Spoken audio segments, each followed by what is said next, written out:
Our guest speaker today is Jussara Korngold. Ms. Korngold was born in the city of Sao Paulo, Brazil. She is married to João Korngold and they have a son, Gabriel Korngold. She is the founder and president of the Spiritist Alliance for Books, a non-profit organization which has the sole purpose to promote and disseminate the Spiritist philosophy in English as codified by Allan Kardec. Ms. Korngold is also one of the founders and directors of the Spiritist group of New York, located in Manhattan, New York. She is a third-generation Spiritist from Brazil and has been translating and writing Spiritist materials and books since 1993. Jussara Korngold has been working as a volunteer in the Office of Brazil Child Health in New York since its opening in 2000 as its main executive. Welcome, Jussara Korngold.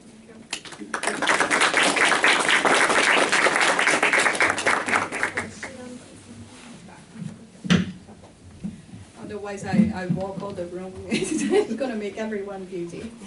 Good morning, everyone. Good morning. It's very nice to see such a large group today. And we have a topic that is very important for us this morning, which is a topic that will lead us to meditate, to think about our own lives. Okay? The idea is for everyone to participate, to ask questions, to share, because it's more important than anything is for you to really understand and to share and to question, especially when we are talking about life in a way of being a prevention against suicide. So the first thing I have to ask you is, do you believe in life after death? Yes, no, I want to. Yes, or just yes because your parents are here and because you've been told about it. This is the correct answer. There is no wrong answer here. Yes? Yes. Okay. Which is good because I don't know whether you know that, but 90% of the world population believes in life after death. So it's basically the whole world minus 10%.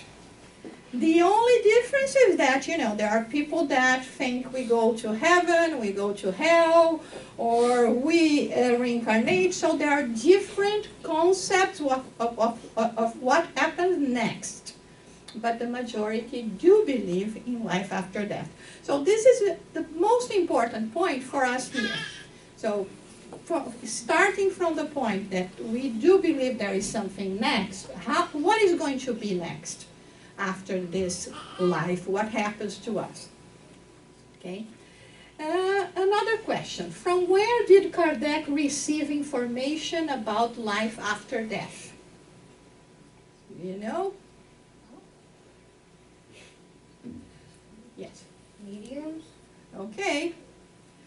The reason I put this question here is that because I have a son, now he turned 20, and once he asked me, what makes you so sure that Kardec was not delusional? He may have invented all of these things that you're reading. And I thought it was a very good point, right? It is. I mean, when you think, oh, that man, all of a sudden, because we know we have some other philosophies that it was exactly what happened. A person just sat and wrote and wrote and wrote, and this is it. And I really applauded him because I said, this is what Spiritism is all about. You have to ask. You have to use your reason. You just do not accept because people are telling you it is this way. That's why when I ask you, do you believe? Do you really believe? Not because just it's being told to you. We have to use understanding. We have to use logic. So what guarantees to us that Kardec was not delusional? it was very interesting because it's what we call the universal control of the Spiritist principle. What is that, right? What is that? It is the thing that, according to what she answers, it was not Kardec that wrote the 8,000 pages that he wrote. He was invited to coordinate a project that was coming from many places, different mediums. It was not just one person. It was not just a nationality. It was not just people from one religion, because mediums are everywhere. So it came to a point that these professors here, these friends here, they gave Kardec over 50 notebooks with messages from spirits. And so Kardec was starting to analyze, so the word that we were saying before, codifying, organizing. So it was not something that came from a man, but something that came from many different minds, not just one mind. So in this case, we are not talking about a delusion of just one person. We are talking about different mediums. We are talking about different communication, different cities, and I'm going to show you how many. 37 countries, more than 268 cities, receiving the questions from Kardec as well, and contributing for that. So next time someone asks you, oh, Kardec, say, no, it's not the work of Kardec alone.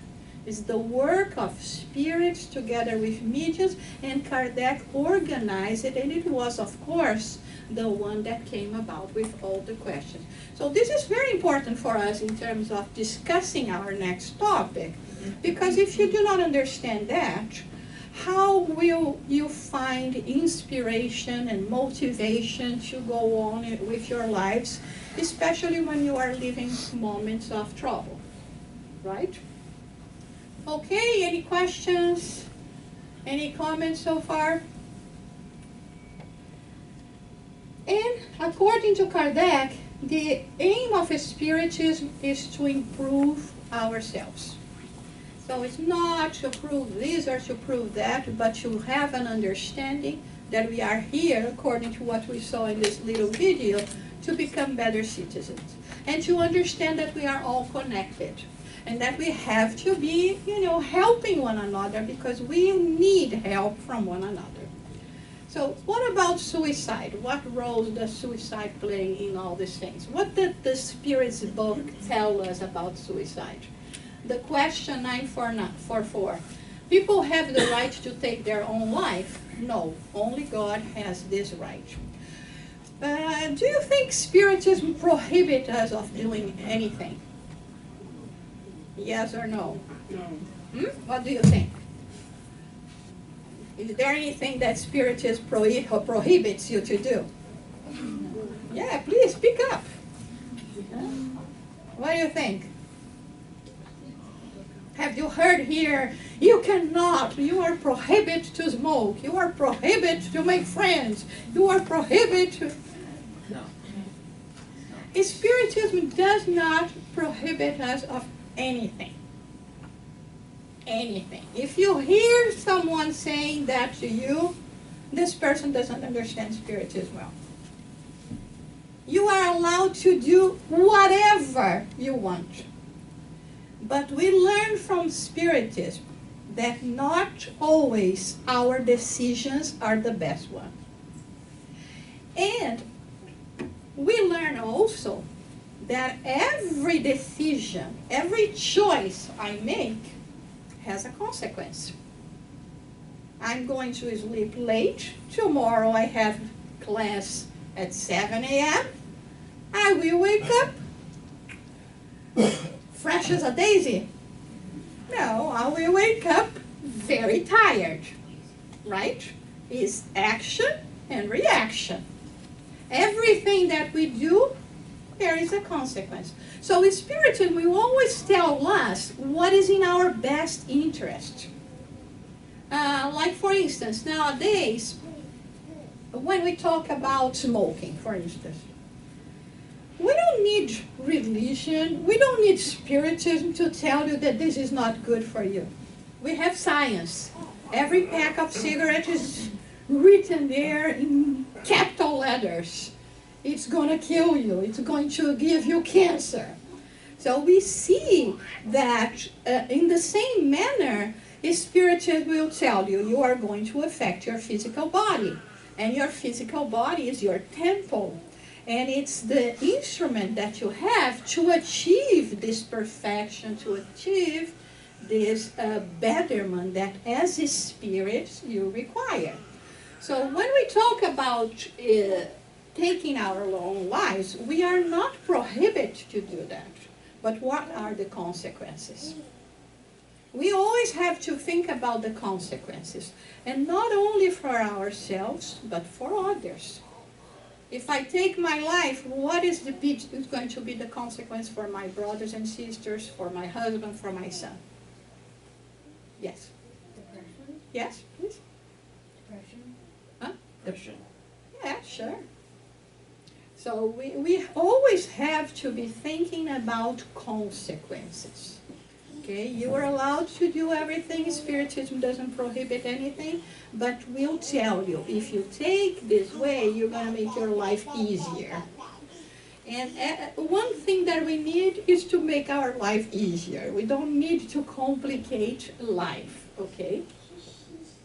So, suicide, in a way, is going to be an act of extreme rebelliousness in relation to the will of God, in relation to the law of God. Because we were not created to kill ourselves. When I do that, I'm saying I don't believe in life after death. I don't believe in family. I don't believe in love. I don't believe in the day after today. I don't believe in the future. So we have always to think about that, to meditate about that. Just a few things here to see how suicide is, and some facts. 10th leading cause in the U.S., 41,000 people killed themselves in 2003. And I'll show you now, which in terms of the world is almost 1 million people a year taking their lives. 2,200 per day, 1 every 40 seconds, 1 suicide attempt every 3 seconds, and at least 20 attempts, which makes this number go to 16 million a year. Can we imagine, how hard it must be for these people that have no understanding of life after death, that have no hope, how hard it is for them. And for the family members, one thing that we learn is that for each person that takes their own life, it affects 6 others. So when you do something bad, it's going to affect 6 other people. When you do something good, it affects 6 other people, at least as an average. So we have to think about that. This is an epidemic. That's why it is so important, although it's a subject that is very hard for us to talk about. Not many people like to talk about it. When there is, when they say, oh, today there was going to be a talk about suicide, people flee. they don't want to hear about that. But it's very important because it is an epidemic. It happens in all ages, as early as 7 years old. And as late as 95. Do you have a knowledge of any colleague or friend that has taken his life or her life? And you? It's been changing our way of seeing things, and leading to many changes in the world that we are going to be talking later on. So in terms of teenagers, what kills more teenagers? Like in 2013, 1.3 million teenagers that died. The first cause is traffic accidents. So for you that are going to start driving now, pay attention. It is, I know, as a teenager, we think we know it all. It's very easy, and especially here that, with the driving cars here, the automatic cars, it's very easy. You don't have to drive a stick. So, but it's much more than that, just sitting there. And the second cause is suicide. So we see how important it is for us to address that with teenagers, to talk about suicide, to talk about prevention, okay? What leads an adolescent, young person to commit suicide? Many times it's because it's romantic, that idea of romantic. Romeo and Juliet, they killed each other because they had an impossible love. It seems so beautiful, right? But this is not a good thing to be doing. Wishing to be dead, feeling helpless and hopeless because of life's problems. One thing that we always like to explain to you and explain to the adults as well is that there are no problems that are small. When someone comes to you and say, I have a problem, and the problem of this person may be what? My sister is always a pain. We have to hear them, because maybe I'm understanding enough, I'm grown up enough to understand that sometimes having a brother and a sister can be really difficult. But to that person that is living the day-to-day fact, it may be overwhelming. Or like, for instance, you had a boyfriend, a girlfriend, and all of a sudden you break up. And it seems to be the end of the world. So adults cannot come to you and say, you know what, this is just the first breakup that you're going to be having in life. Wait till you're older, So it's very insensitive from us. We have to understand that at that point, that person was the love of my life. And I mean, it doesn't mean what you say, oh, tomorrow you're going to meet someone even better. I don't want anyone better. So we have to not ever to dismiss a problem thinking it to be a small problem. Because depending on the person that are dealing with that, it can be huge. Like sometimes, the responsibilities with a school, we live in a country that is very competitive.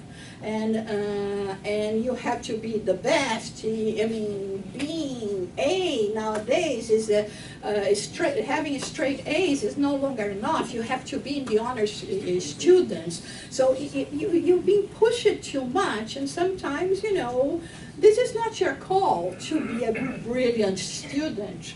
You may be a brilliant artist, a brilliant painter, or a brilliant in whatever thing you decide to do. Maybe becoming a great chef in the future. Who knows?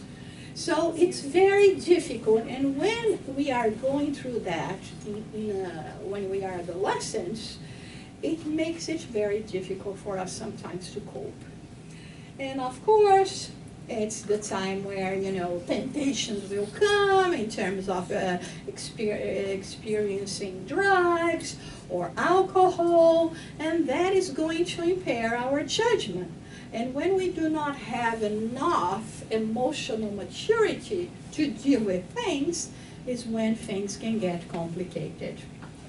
And so we have to be talking about that. What do you think would be the best way for us to try to prevent all that when you are too overwhelmed? Talk to someone? Yes, absolutely. Always. It can be your parents. It can be friends. It can be a line of assistance, you know, that you can call. Just I'm feeling depressive, and you call that hotline that will talk to you about it. It can be a relative. It can be here in the Spirit Center. It can be in a church. But the thing is, you have to talk about it. Do not think that you can deal with that yourselves, because not even adults can deal with things themselves when things are really hard. They go for help, they talk to people, they pray, they ask for assistance. I myself, when I'm going through difficult times, I write to all my friends and I say, you know what, please pray for me because things are very hard. And of course, we will be selective. We will choose a person or two that we can talk about it. But don't keep it to yourself, okay? And of course, guns are another problem, because if you are in a day that you are completely desperate and you have access to gun, it's when we are going to be having a really, really problem, a real problem, okay? What other things the teenagers feel? Stress, confusion, self-doubt, pressure to succeed, financial uncertainty, about sexuality, relationships, feelings and attractions. Am I loved and accepted? My body's changing. Is it normal or not? I remember my son, he developed very prematurely, in a way. At 11 years old, he already had a body of a 13 years old. So he felt very bad about it. For a whole year, he refused to wear shorts in school, even during gym, because he had hairs in his legs, and none of his colleagues had hairs in their head, in their legs. And so he felt so embarrassed about the hair in his legs. He was much taller than the other student, almost like a hedge. One day he came to me, "Are you sure? I'm just 11 years old." Said, "Yeah, I'm sure you're 11 years old." And I would try to tell him, you know what, you should be happy, because while all the other friends that you have still to worry about going through these changes and adolescence, you're already there. You know, you don't have to worry about it anymore. But it was a nightmare for him. And I mean, sometimes I felt like laughing. But like I said before, to me, it could be something funny, but to him, it was really difficult. So a teenager will face all of that. You know, my hair, when you have straight hair, you would like to have curly hair. When you have curly hair, you want straight hair. When you have blue eyes, everyone has blue eyes. I think I would be better if I had a black eyes. You know, it's my nose. You know what? Enjoy what you are today, because the older you get, you know, the worse it gets. You know? I remember that when I was like in my 20s, I had so many problems with my body. And now when I look at my pictures at 20, oh my God, I was happy and I didn't know, you know. So enjoy it, because each 10 years, each decade, things just get worse. Any comments, any questions? Okay, so let's go ahead. One of the major problems that leads us to suicide is any kind of mental disorders, and in this case is especially depression. So according to statistics nowadays, 90% of people that commit suicide, they are suffering from a mental disorder, or from, of which depression is one of them. So this is very serious, because what they are telling us today is that it can be preventable. We have to pay attention to that. And you, because of all the hormonal changes, it leads already to a lot of difference and chemical imbalances sometimes that can put you in a situation of extreme anxiety or depression.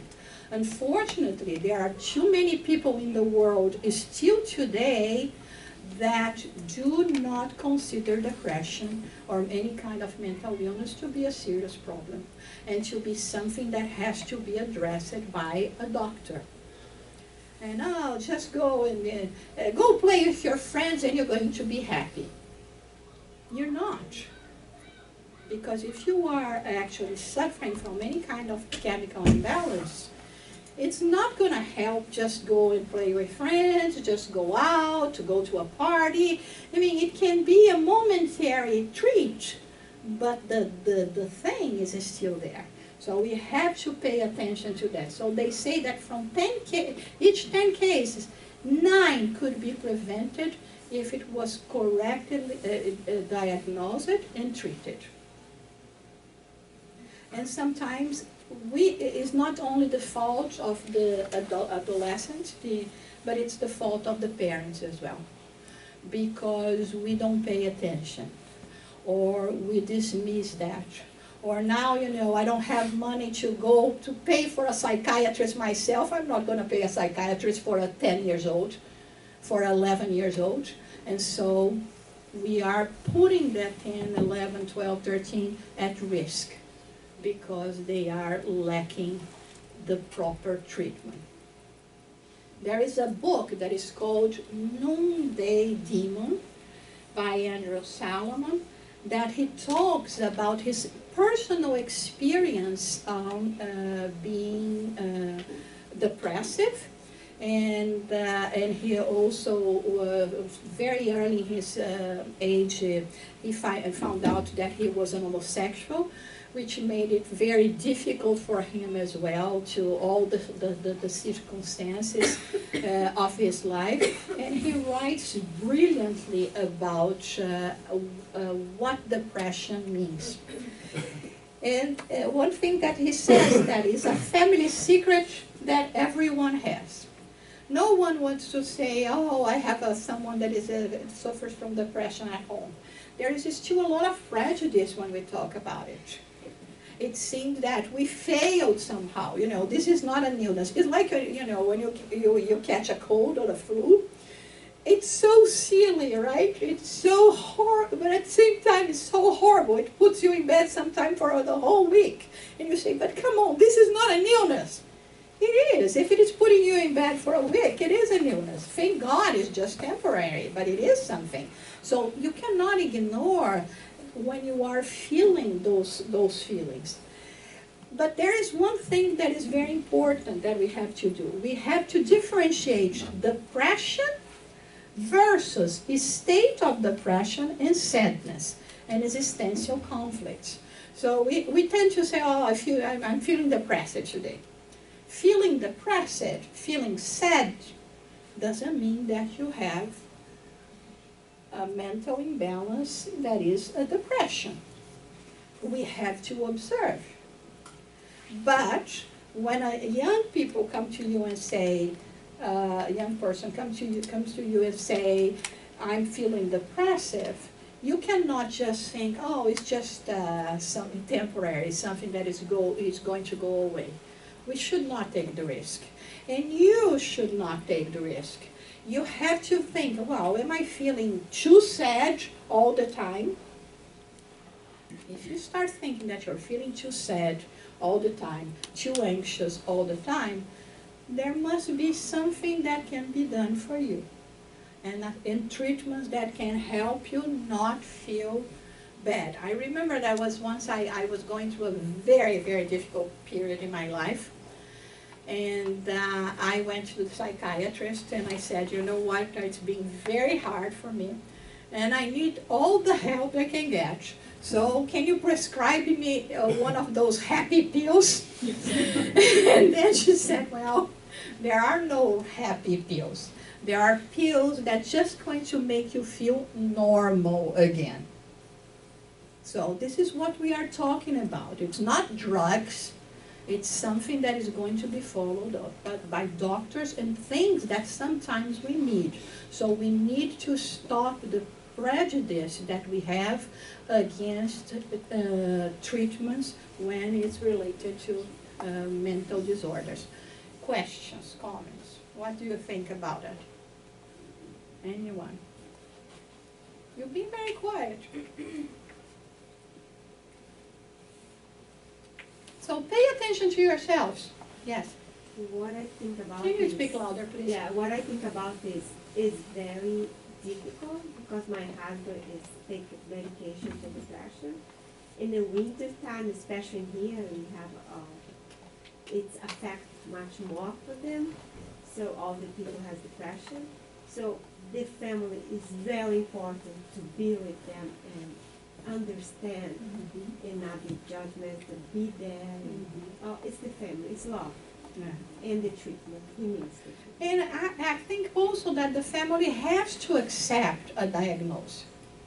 Because I think that, like we see even people that come to the Spiritist Center. Oh no, I'm just going to be having some treatments with passes, I don't need the medication anymore. You do need medication. You do need medication, not just because you come to the center, then okay, you're not going to have any cancer or depression or an ulcer. No, you need medication. You need treatment. And so the family has to understand that. And the one that is going through that has to understand that it's just something, you know, like anything else. There are people that need glasses. There are others that need medication for a chemical imbalance in the brain. And perhaps it's going to be just for a certain period of life, especially when you are going through these hormonal changes. It can be something to consider. So here are just some numbers in terms of mental illness, but let's see here what's some signs. Feeling of hopelessness and pessimism. Feeling of worthlessness, guilt, and helplessness. Thoughts of death or suicide. Restlessness. Irregular sleep. Decreased energy. Changing mood. Insomnia. Difficulty make decisions. Appetite and weight loss. Can you someone read? Persistent. Okay. Oh. It's good to have someone smart next to me. Persistent, sad, anxious, or empty mood, and tearfulness. When I read that, I said, oh my God.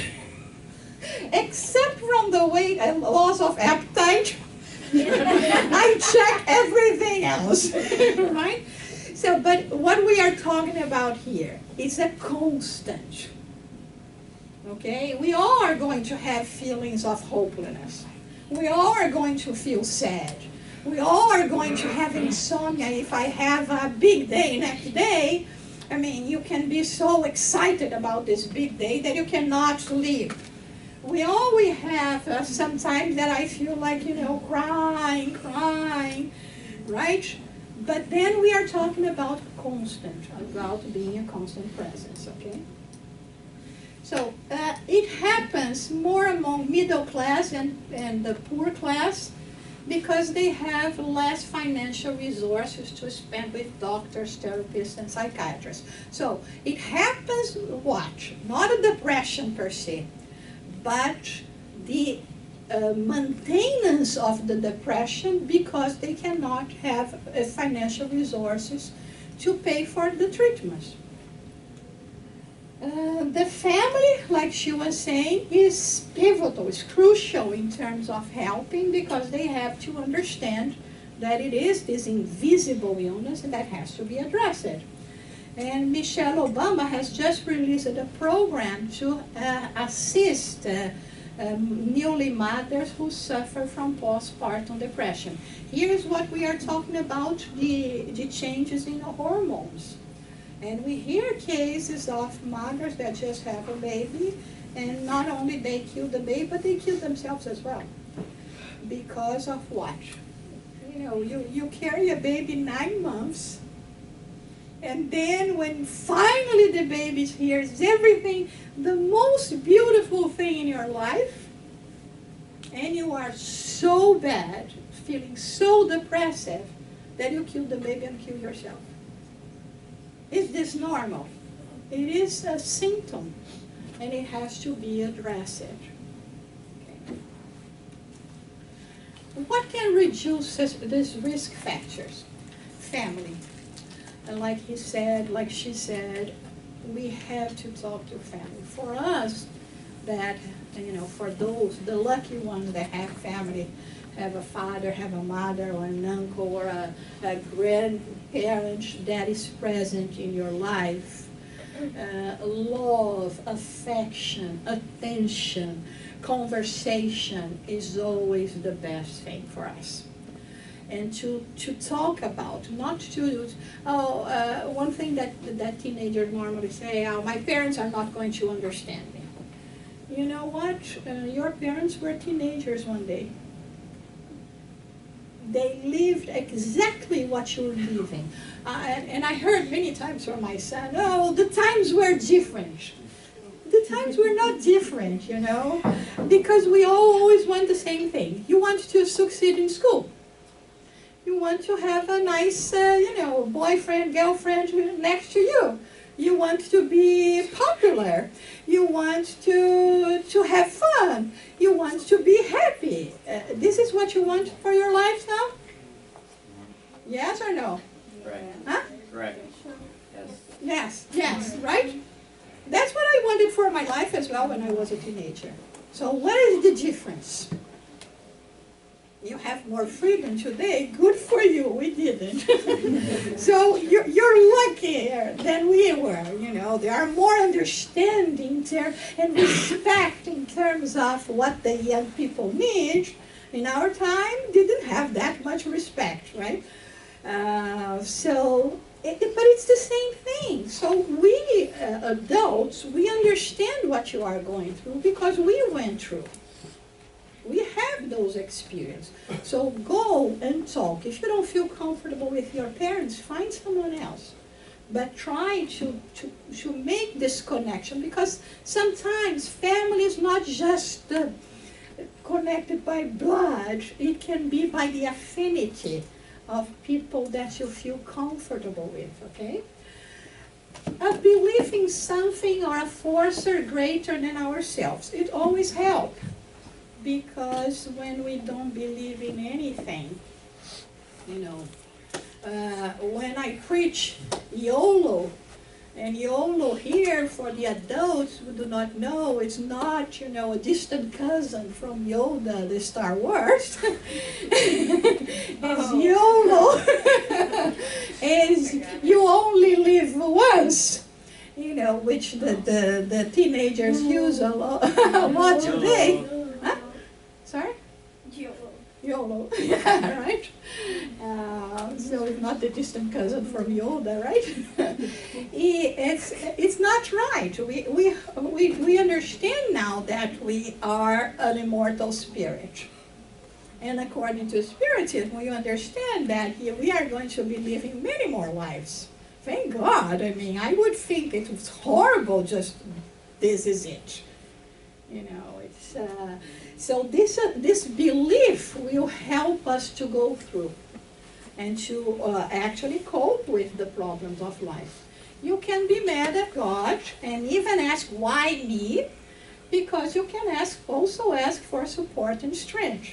So at least if you believe in God, even if you're mad at God, you are talking to God.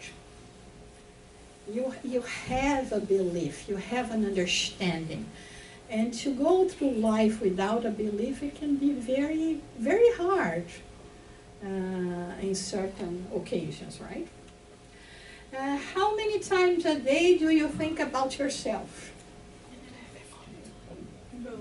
Yeah, nowadays, you know, with all the Facebook and checking other friends' lives, I don't have many time to think about about myself, right? About my needs, about what I like. I'm just thinking about what is happening in my best friend's life. And I forgot about me. I forgot about my things. And have you laughed today? And laughing is always the best medicine. Okay. So everyone laughing now. Hey.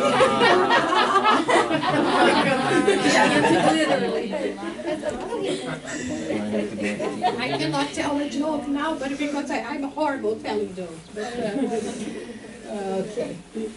What would be then the greatest cause of suicide? Good laughing. Materialism, incredulity, doubt about spiritual life. What do you think goes in the mind of someone that kills oneself? No one will love me. No one will miss me. Yeah. Desperation. They probably can't see a way to get out. Some think I'm a burden. Mm-hmm. And why do they kill themselves? Huh? We cannot hear what they're saying. Repeat what they're saying. Sorry? They can't hear Repeat you. what they tell you because we cannot hear back. Ah, okay. All right.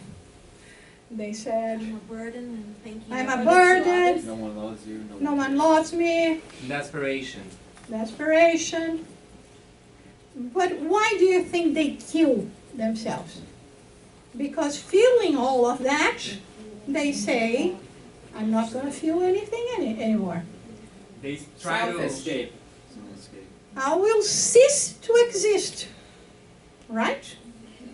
Because I'm not going to kill myself if I know that life goes on.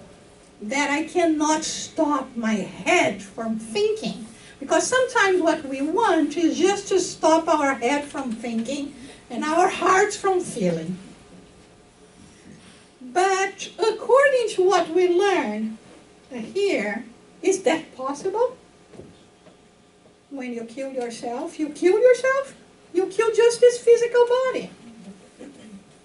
So when people start understanding and thinking more about immortality and that life goes on, then they will start thinking about,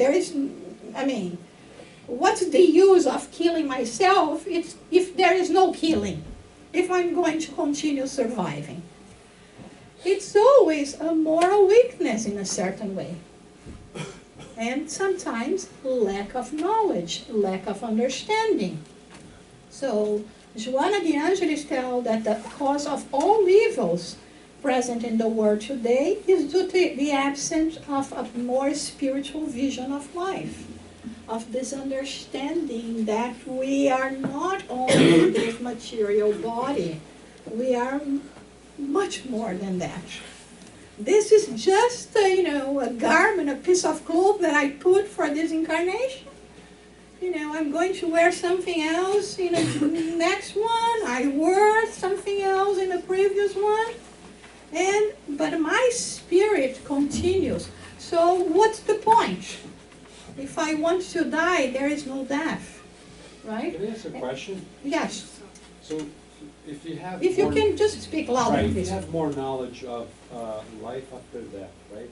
I think Asian people, they believe more in life after death, right? Than Western. Is there any relation there? They have numbers that kind of show that? I think we just find a little more understanding and knowledge in terms of that when we talk about the Eastern culture, like Buddhism, that they believe in reincarnation, and so they tend to accept the trials of life, the karma, and all of that. But in terms of beliefs and everything was so much concentrated on the material and the temporal wealthiness, even in terms of the church, that I don't think we had more understanding of that in the past than we have today. I think today we are evolving and we have much more understanding and more all around people in terms of seeking for spirituality than we had in the past. I mean, that's my point of view. Actually, Japan is one of the highest suicide rates in the world. Or depression. That's right. Yeah. Yes. Depression. Yes. Japan is so we cannot really. But they cause the depression. The culture. In Japan, they believe that killing yourself for something. But no depression.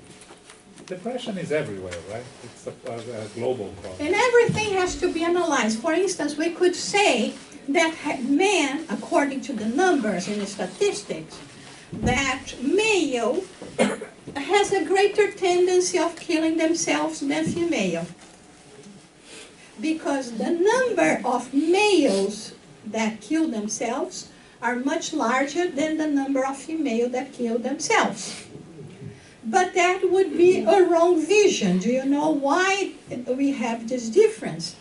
It's because men or males are more efficient in the method they choose to kill themselves than female. The female slit their wrist and stay there. And then, there is time to be saved. Or they take a little more pills, stay there, there are time to be saved. The man jumps out the window, shoot themselves.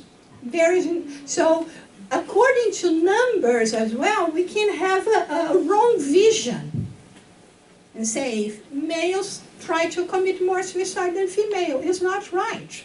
They die more because they are more efficient. Bad for you. But women are trying the same way, right? So we have to understand, and even in terms of talking about Japan, right? It has a tradition from the Arakiris. Kamikazes. Yes. From the Arakiri, the kamikaze, that, it was honor to kill yourself for the honor or something like that. So it's something that a society has to, There's more pressure, I believe, in Japan. more pressure. The schools and even workplace in Japan, they have a lot more pressure to the point of them making sure they have good grades. There's less pressure here in the United States compared to the Japan culture. Yes. Sure, there's a small population in Japan compared to the United States, but there's still more suicides in men and women in Japan than most. Yeah. Women, for instance, if you weigh more than 100 pounds, you're horrible. So can you imagine if you weigh 110 pounds, you're obese. So imagine all the pressure that they have there. So that's exactly what we are talking about. According to society, according to how they think, you will have more or less pressure. And that can lead you to commit things that can be very difficult. Suicide is such a huge thing, unfortunately, even in this country, that there is a documentary that was done by this still. He talks about the Golden Gate Bridge. Golden Gate Bridge, for whatever reason, is the destination dream for suicides. There is a story of a young man that went 3 times to the Golden Gate Bridge to kill himself, because they think that when you kill yourself in the Golden Gate Bridge, something magical is going to happen with you. It's mystical, And he left from New Jersey to San Francisco 3 times to try to kill himself, and the 3rd time, unfortunately, he did. So in this documentary here, he tells about the story of one survivor. Because this is important for us to analyze. What would be the thought of the person person that survived jumping from the Golden Gate Bridge? What do you think it would be? I'm a hero. What? Let's see here. He says, in the middle of the way, I regretted my action and trying to find a way of surviving. I turned myself and reached the water with my feet. A seal saved my life, helping me to float while the rescue team arrived. So what is important in this case is that they say that in the majority of cases, if we could talk to the suicide, all of them would say how much they regret their actions. That's why many times, you know, women, they do not die when they try to commit suicide, because not using those extreme methods, they have time to reflect. Why they feel literally their life is slipping away, they will say, I have competition. Have competition. They will say, they will reflect, oh my God, do I really want to die because of that stupid boy? You know, does it worth seeing all my blood going away, you know, and so they have time to ask for help. So in many cases, if we do not use this extreme measure, you say, oh my God, how stupid I was. You know, it was just a moment of that I was not reflecting well. So it's very important. In Golden Gate Bridge, they have a group of people, teams, that work in suicide prevention. Suicide in the world has been such a huge drama, especially because nobody's paying attention that much to 80 years old and up that are killing themselves. But they are paying attention to teenagers. And you are here in this room are the most at-risk group.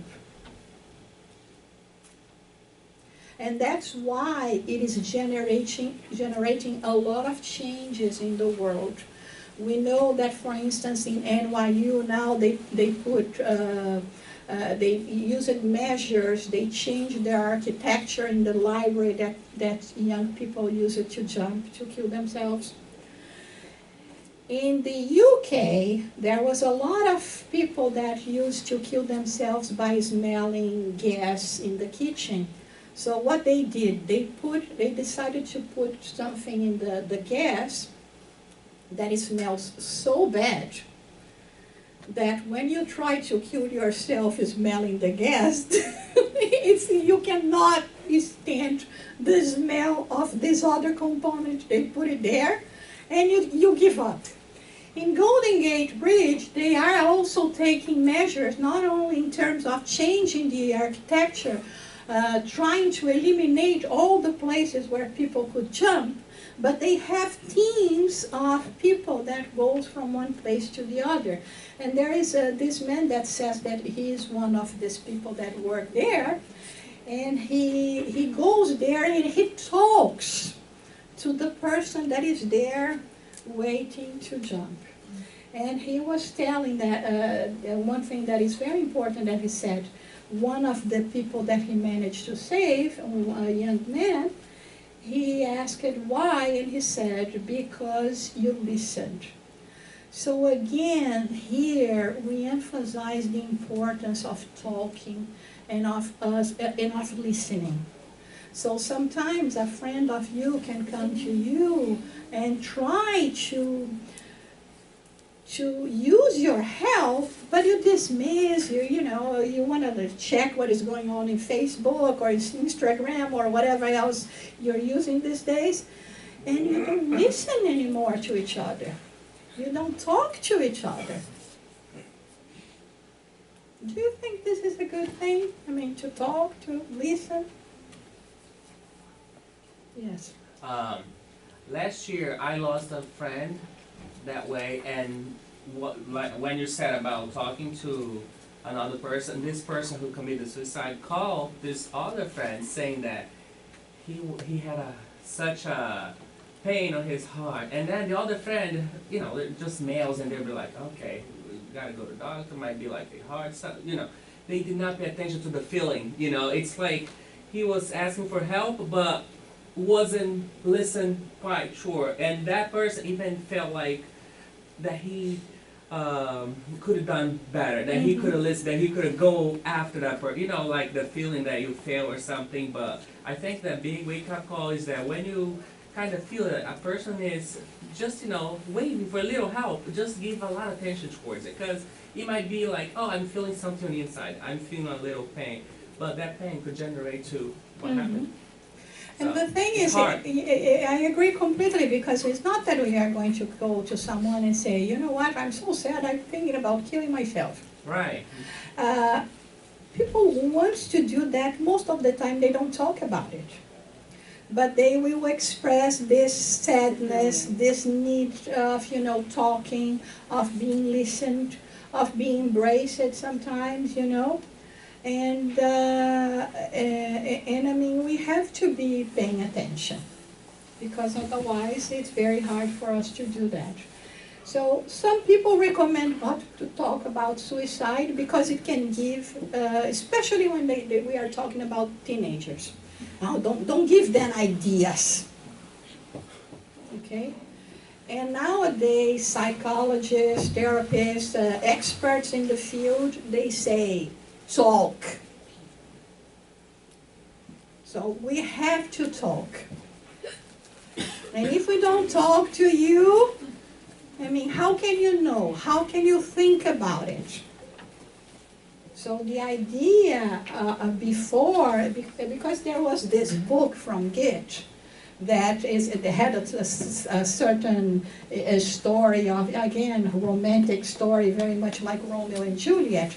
And when this book was released, a lot of people killed themselves in the same way that was described in the books.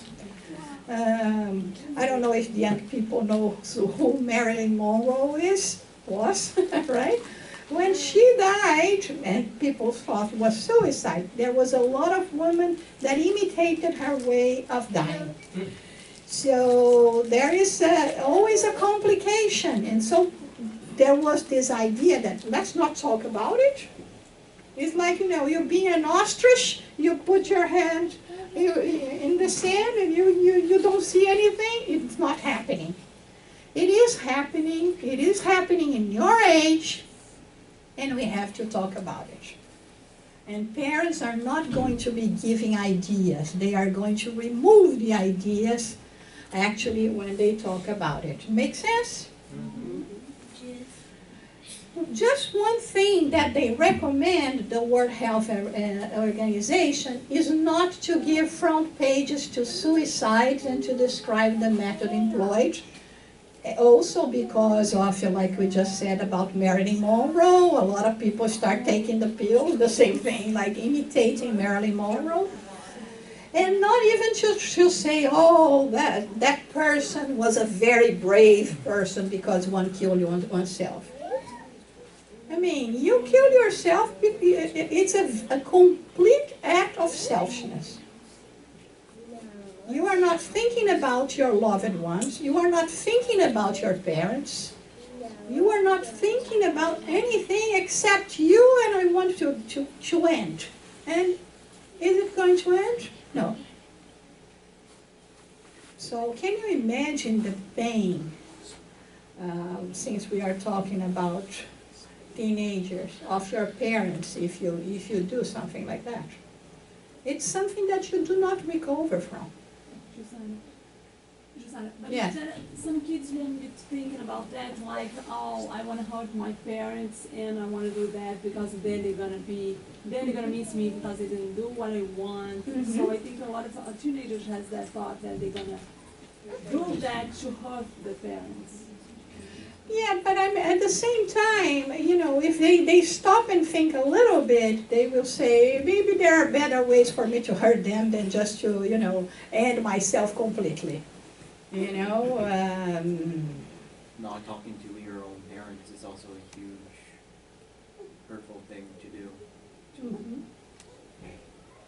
it's very important for us to think about that. Like I said, to think about the consequences. Even for ourselves, think about your short life. It still seems to be short, and you lived a lot. How many days did you have in your life already that you were completely sad, completely frustrated, and then a week later you were happy? That's life. Life is like this. It's a roller coaster. Sometimes you're just going to the top. Sometimes you're screaming, going down, not knowing where you're going to stop. And the only thing that gets you going is because you know that soon you will have the ascension again. Because the ascension doesn't last, but the drop doesn't last either. And so this is life. And that's why we emphasize here, if your feeling is too much at a certain moment of your life, go and talk. So not giving, that idea that that person was a hero, was something like, else because one committed suicide. This is a complete lack of good sense. Okay? And we have to address other things as well that represents, spiritually speaking, suicide, which is how we treat our body. We can shorten our lives by using things that will compromise our health. So smoking, drinking excessively, using drugs, lack of sleep, eating too much, all of that can represent an aggression that you do for our physical body. And sometimes underlying the situation can be you actually not valuing life, not valuing yourselves.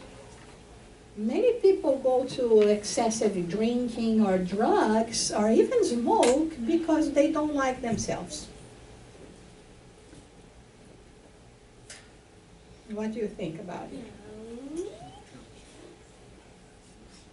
Right? You try to hide, you try to, to use something that is self-destructive. So we have to think about that as well, okay? In terms of near-death experience, do you know what is near-death experience? Okay, I saw the light. I went through a tunnel. There are people, many reports from near-death experience. The majority of them, actually, they say, oh, I saw the light, it was so beautiful, I didn't want it to come back. But when it's the case of suicides, there are reports, 8 million people in the US, probably this number is much higher now, have already went through a near-death experience. The suicide says that they had a very confusing, sort of twilight zone and pleasant experience. So for those that have attempted suicide, didn't die, went through a near-death experience, they don't see the light. They don't feel the good feelings.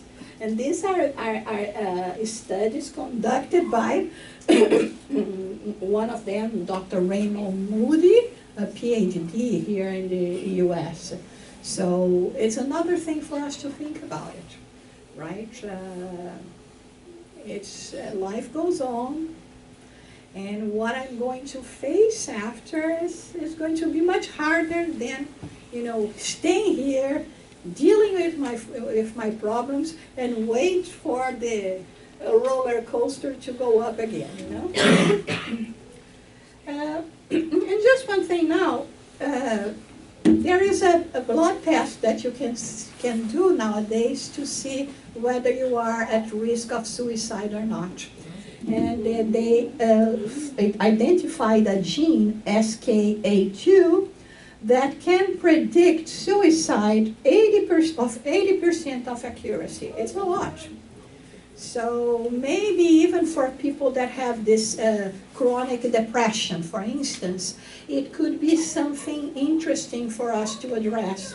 You know, to talk to our doctor, see if we already can have, this test, and because, we have to be careful always. We have to be thinking about ourselves. Like we were saying, that's life. Life presents us with so many beautiful experiences. Like, for instance, today, to live the life of today, it's so incredible with everything that we have.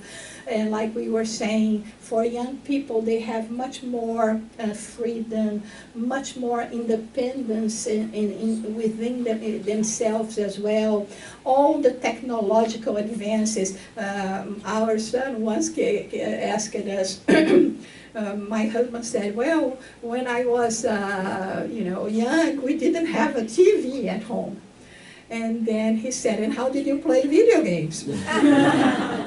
I mean, in his mind, he couldn't even imagine a world without video games.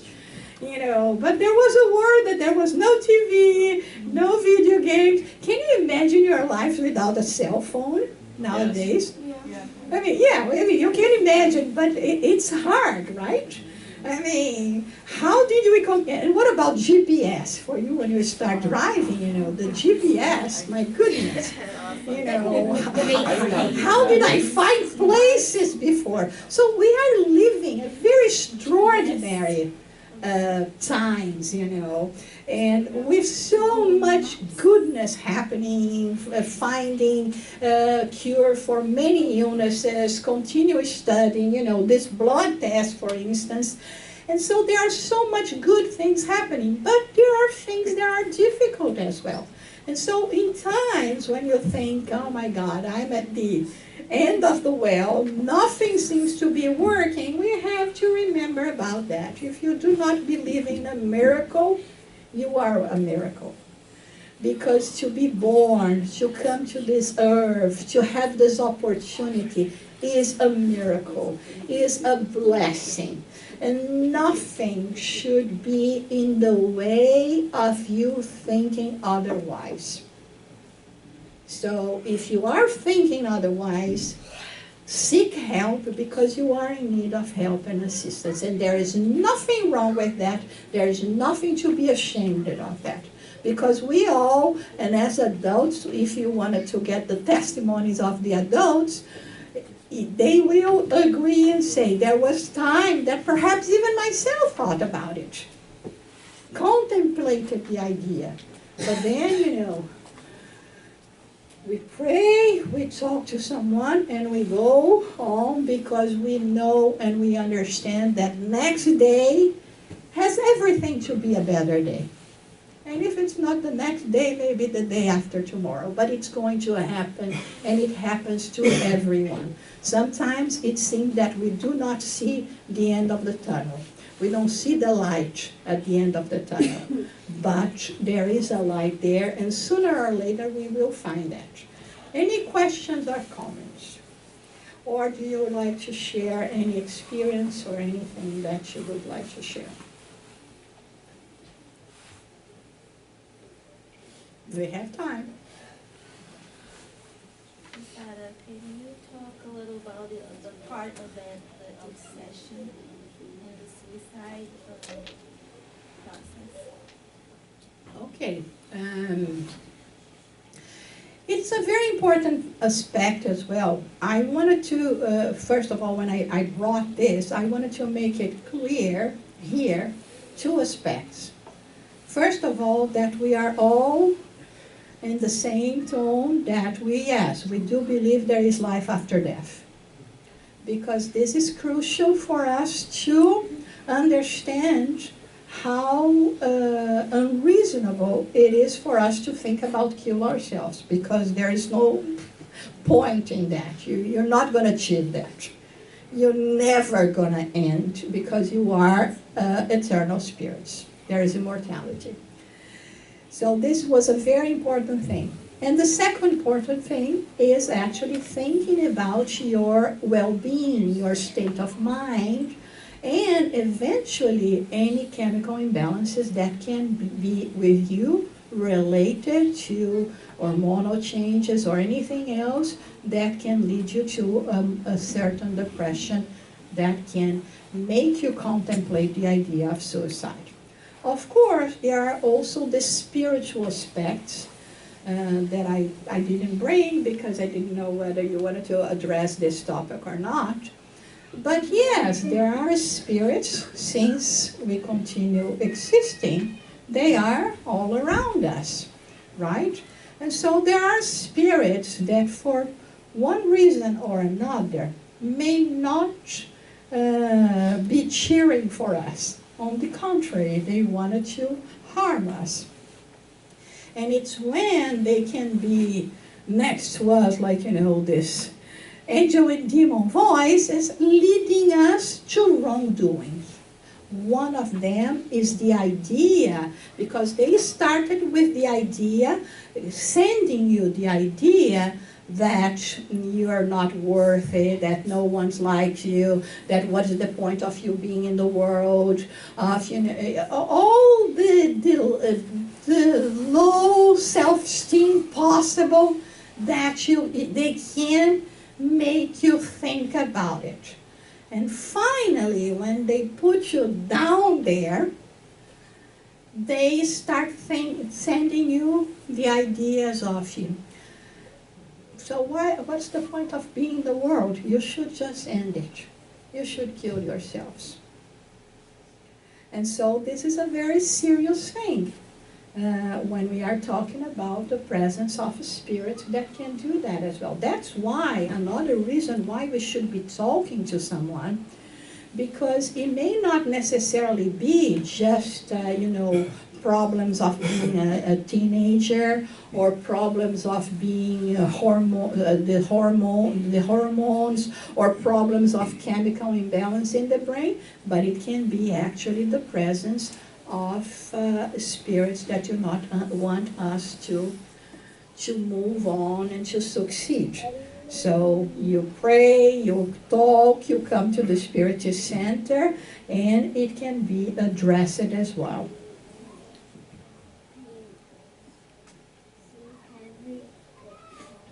Sometimes, it may be strange for you to think, why, spirits are going to be telling me what to do. Think as a spirit, as someone that a colleague, someone that you know that is alive, okay? You have a friend at school. Sometimes, like girls, they like to dress all alike. Right? Oh, my friend says that jeans are the best thing, so everyone is wearing jeans. So there are friends that will induce you to things that not necessarily are the things you want to do. Visible friends, right? There are invisible, let's call them friends as well, but not necessarily exactly invisible ones as well, that will try to induce you to do things. And sometimes it's not even because they want to harm you. Let's say that it's someone that committed suicide.